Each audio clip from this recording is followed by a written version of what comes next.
আসসালামু আলাইকুম ভিউয়ার্স, আপনারা এখন যে ভিডিওটি দেখছেন এটি বাংলাদেশের ফিশিং ইতিহাসে অন্যতম স্মরণীয় একটা মুহূর্ত এবং বাংলাদেশের ফিশিং ভেসেলের ইতিহাসে স্বর্ণাক্ষরে লেখা থাকবে এই মুহূর্তটা বা এই দিনটার কথা।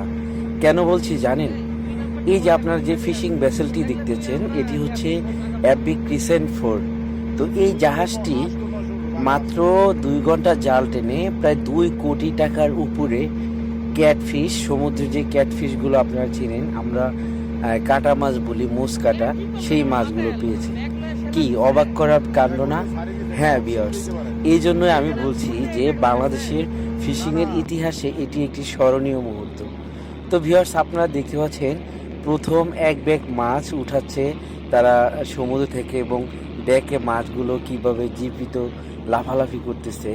তো আমি যেই কথাটা বলছিলাম যে স্মরণীয় হয়ে থাকবে, আসলে এই ধরনের আরও অনেক মুহূর্ত বাংলাদেশের ফিশিংয়ের ইতিহাসে ঘটে গেছে অনেক আগে। এইরকম অনেক মাছ পেয়েছে, কিন্তু এই যে মোষ কাটাগুলো আপনারা দেখতে পাচ্ছেন, এই মোষ কাটা মাছ, এতগুলো মাছ কোনো